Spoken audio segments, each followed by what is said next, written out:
जो सिलसिला हमने कल अपना मुनक़ता किया था उसी को कंटिन्यू करेंगे इंशाल्लाह। और हमारा टॉपिक चल रहा था जिसका नाम था गॉसियस लॉ ऑफ न्यूमेरिकल्स प्रॉब्लम्स। तो हमने कल आपको पास पेपर का एक ट्राई करवाया था, खुद एक ट्राई करने के लिए दिया था आपको, और एक न्यूमेरिकल बुक का है 12.10 के नाम से, जो कि पेपर में पूछा जा चुका है, यानी माजी के पेपर्स में हमें वो न्यूमेरिकल नज़र आता है। तो पेज नंबर है 78, प्रॉब्लम नंबर 12.10। ठीक है, इस सवाल को आइए ज़रा देखते हैं। आप भी पेज नंबर 78 निकाल लें, मैं कैमरे को इधर कर देता हूँ ताकि आपको सवाल सही से दिख जाए। ठीक है, ये रहा सवाल। तो मैं सवाल को ज़रा पढ़ देता हूँ। सवाल में लिखा हुआ है a small sphere of weight 5 10⁻³ newton. एक स्फीयर है जिसका वजन बताया गया है 5 10⁻³ newton, is suspended by a silk thread 50 millimetre long. ये एक सिल्क थ्रेड जिसकी लंबाई 50 मिलीमीटर है से बांधा गया है, which is attach to a point on a large charge insulating plane. और सिल्क धागे का जो अगला सिरा है, एक सिरा तो स्फेयर से बांधा है, दूसरा सिरा जो है धागे का वो एक चार्ज इंसुलेटिंग प्लेन से बांधा गया है, यानी एक चार्ज सरफेस से टाई किया गया है। When a charge of 6 10⁻⁻8 coulomb is placed on the ball, जब 6 10⁻⁻8 कूलम का चार्ज इस बॉल पर, इस स्फेयर पे रखा गया, the thread makes an angle of 30 degree with the vertical. उस धागे ने उस सरफेस के साथ 30 का एंगल बना लिया। What is the charge density on the plane? आपने उस चार्ज प्लेन की चार्ज डेंसिटी निकालनी है। तो सवाल जो होता है वो बास दफ़ा शॉर्ट स्टाइल में ही दिया जाता है, ये सवाल डिटेल में नहीं लिखा हुआ, बहुत शॉर्ट स्टाइल में लिखा हुआ है, वरना इसके अंदर डिटेल ज़रा काफ़ी है। तो आइए ज़रा कुछ डायग्राम्स के ज़रिए हम इस सवाल को एलुब्रेट करने की कोशिश करते हैं, इस सवाल के अंदर क्या कहा गया है। आइए ज़रा इस सवाल को समझते हैं एक डायग्राम के ज़रिए। तो कहानी ये है बच्चों के, हमारे पास सबसे पहले उस ऑब्जेक्ट का वेट गिवन है। हम डेटा पहले यहाँ पे बनाते हैं, फिर इसके बाद एक डायग्राम के जरिए आपको चीज़ें समझाना शुरू करते हैं।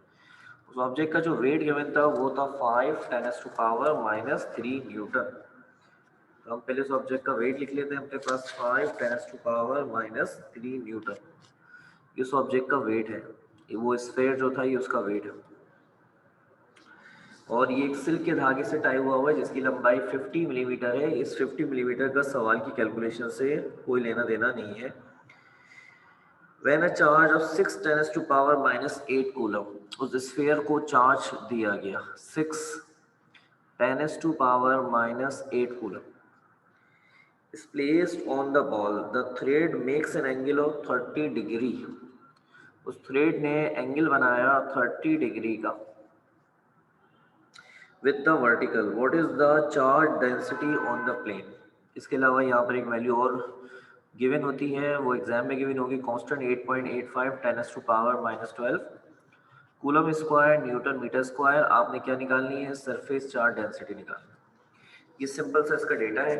अब इस सवाल के अंदर उन्होंने क्या कुछ कहा है उसको हम जरा समझने की कोशिश करते हैं और देखते हैं ये सवाल एक्चुअली आखिर है क्या। तो कहानी कुछ ऐसी है कि ये एक चार्ज प्लेन था लाइक दिस, ऐसे करके, और इसके ऊपर चार्ज फैला हुआ है। आप कोई सा भी चार्ज लगा दें उससे कुछ नहीं होता, वैसे पॉजिटिव लगाना है, जैसे उन्होंने चार्ज यहाँ पे बयान करा है वो पॉजिटिव है।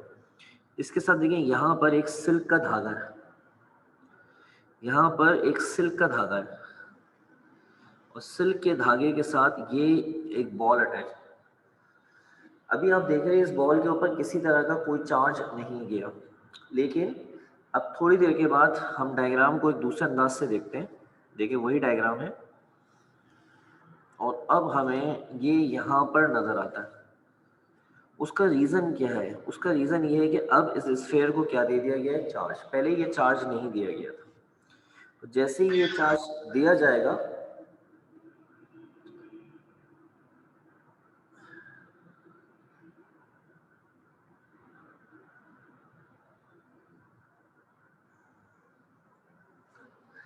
जी, जैसे ही ये चार्ज दिया जाएगा तो ये चार्ज प्लेन इस स्फेयर को, बॉल को क्या करेगा, रिपेल करेगा। रिपेल करने के लिए इस डायरेक्शन में फोर्स लगेगी और ये जो धागा है ये कुछ एंगल बनाकर, देखें पीछे हो गया, कितना एंगल बना के, 30 का। यहाँ तक बात समझ में आ रही है? अब यहाँ पर जो धागा है उसके अंदर एक फोर्स जनरेट होगी और वो फोर्स आप जानते हो कौन सी फोर्स होगी, टेंशन। हमने यहाँ पर एक डॉटेड लाइन ड्रॉ करनी है ऐसे करके, और एक डॉटेड लाइन इस तरह करके नीचे तक, और एक डॉटेड लाइन इस तरह करके नीचे तक ड्रॉ करनी लगे ऐसे करके। जो 30 का एंगल हमें यहाँ नज़र आया वही 30 का एंगल हमें यहाँ भी नज़र आ रहा है, इस जगह भी नज़र आएगा, क्योंकि ये दोनों एंगल सेम होते हैं मैथमेटिक्स के हिसाब से, इनको कहते हैं ऑल्टरनेट एंगल। ये ऑल्टरनेट एंगल्स कहलाता है। अगर ये 30 है तो ये भी 30, ये 20 तो ये भी 20। तो ये जो टेंशन नज़र आ रहा है आपको, ये एंगल बनाने की वजह से दो हिस्सों में डिवाइड हो जाएगा। ये देखो, इसके दो हिस्से हो जाएंगे ऐसे करके। ये टेंशन के दो हिस्से हो गए हमारे पास। टेंशन के दो टुकड़े हो गए, एक टुकड़ा कहलाएगा टी कॉस थीटा, एक टुकड़ा कहलाएगा टी साइन थीटा। तो आपको याद होगा क्लासेस के दौरान मैंने आपको ये बात सिखाई थी कि कब टी कॉस होता है, कब टी साइन होता है। तो इसका जुमला क्या होता है, एंगल के साथ हमेशा कॉस वाला आता है, एंगल से हटकर हमेशा साइन वाला आता है। अब जैसे ये वाला एंगल के साथ आ रहा है तो इसकी वैल्यू होगी टी कॉस थीटा। बच्चे अक्सर रट्टे में चले जाते हैं और हमेशा यही मानते हैं जो हॉरिजॉन्टल पे होता है वो कॉस थीटा होता है, वर्टिकल वाला साइन थीटा है। जी नहीं बेटा, ऐसा नहीं है। एंगल के जरिए ही हमेशा कहानी होती है। तो एंगल के साथ वाला ये टी कॉस थीटा हो गया, और एंगल से हटकर ये वाला जो है ये टी साइन थीटा हो गया, ये वाला। ठीक है, ये इस जगह पे क्या आ रहा है, इस स्फेयर का वेट आ रहा है। अगर ये माना जाए कि ये वाला स्फेयर किस हालत में आ चुका है, रेस्ट की हालत में आ चुका है, तो नतीजे के अंदर हम ये बोलेंगे कि यहाँ पे टी साइन थीटा और एफ बराबर है टी कॉस थीटा और डब्ल्यू बराबर। तभी ये किस में आ गया बेटा, रेस्ट में। हमें इस चार्ज प्लेन की क्या मालूम करनी है, सरफेस चार्ज डेंसिटी निकालनी। ये है सवाल बेटा, और ये है इसकी डायग्राम। ये डायग्राम बोर्ड पे लाजमी बनानी होगी। डायग्राम के पहले हिस्से में कोई चार्ज नहीं था स्फेयर पे, डायग्राम के दूसरे हिस्से में उसे चार्ज दिया गया, उसने एंगल बनाकर वो फोर्स और रिपल्जन की वजह से पीछे की तरफ हो गया। टेंशन जो धागे में बनी वो दो हिस्सों में डिवाइड हो गई, T cos theta, T sine theta. इस स्फेयर का वेट डब्ल्यू है, टी साइन थीटा एफ से बैलेंस हुआ, टी कॉस थीटा डब्ल्यू से, और ये रेस्ट में हो गया। हमें इस चार्ज प्लेन की क्या निकालनी है, सरफेस चार्ज डेंसिटी। ओके करें जल्दी से, मैं सवाल का सोल्यूशन स्टार्ट कर दूं।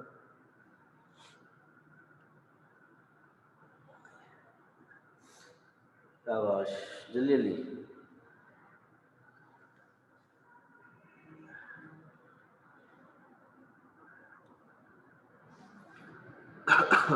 ओके,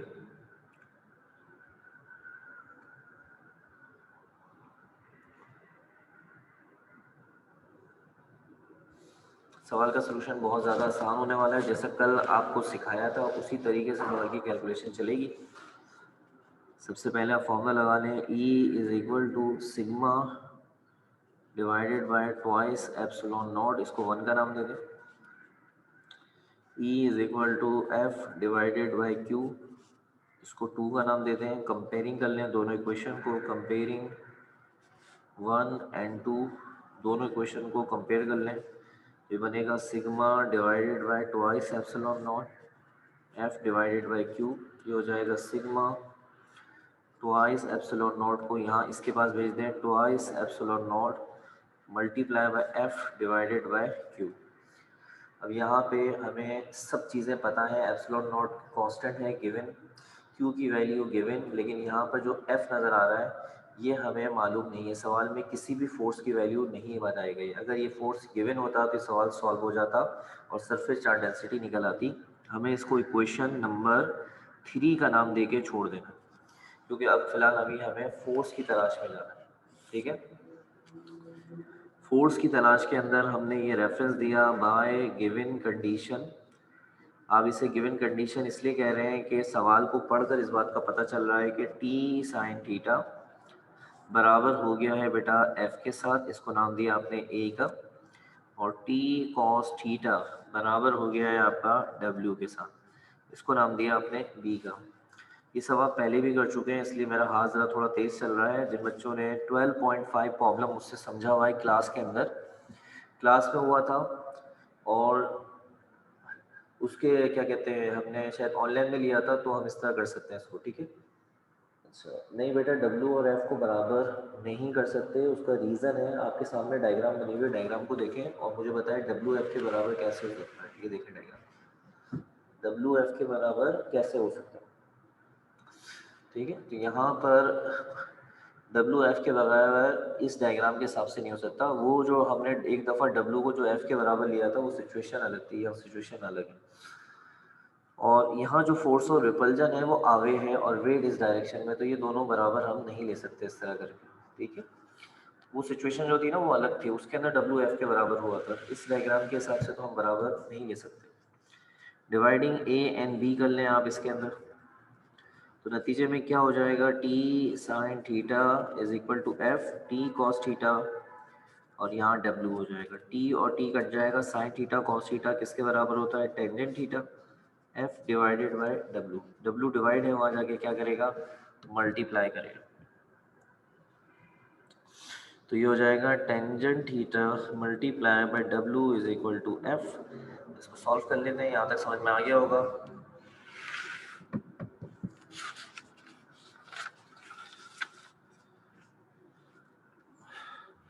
मुझे कैलकुलेशन देखें यहाँ पे, एफ निकालने के लिए हमें चाहिए टेंजेंट थीटा, थीटा की वैल्यू आ रही है आपके पास 30 डिग्री, डब्ल्यू की वैल्यू थी आपके पास 5 10 टू पावर -3, तो टेंजेंट 30 की वैल्यू ले लेते हैं कैलकुलेटर से जल्दी से, शाबाश।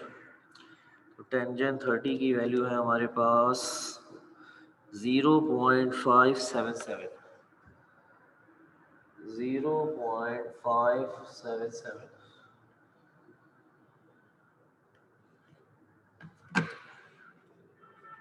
0.577 multiply by 5 10 to power -3, multiply करते हैं इन दोनों वैल्यूज़ को, 0.577 मल्टीप्लाई बाय 5 10 टू पावर -3, और जवाब आया 2.88 10 टू पावर -3, 2.88 10 टू पावर -3, 2.885 भी ले सकते हैं आप, 2.885 10 to power -3 Newton.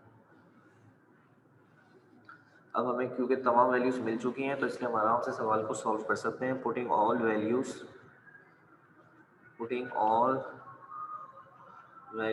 In 3, equation number 3 में रखते हैं। इक्वेशन नंबर 3 हमने एक बनाई हुई थी, उसके अंदर हम वैल्यूज़ पुट करते हैं। इक्वेशन नंबर 3 जो हमारी बनी हुई थी वो थी surface charge density twice epsilon not, मैं एक मरतबा दोबारा यहाँ इक्वेशन नंबर 3 लिख दे रहा हूँ, twice epsilon not multiply by F divided by Q, ये हमारी इक्वेशन नंबर 3 थी।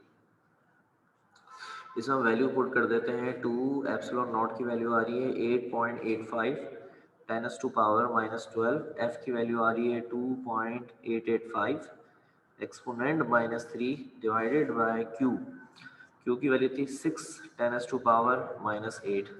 इन सारी वैल्यूज़ को सिंप्लीफाई करेंगे और जो आंसर आ जाएगा वो सरफेस चार्ज डेंसिटी बन जाएगा।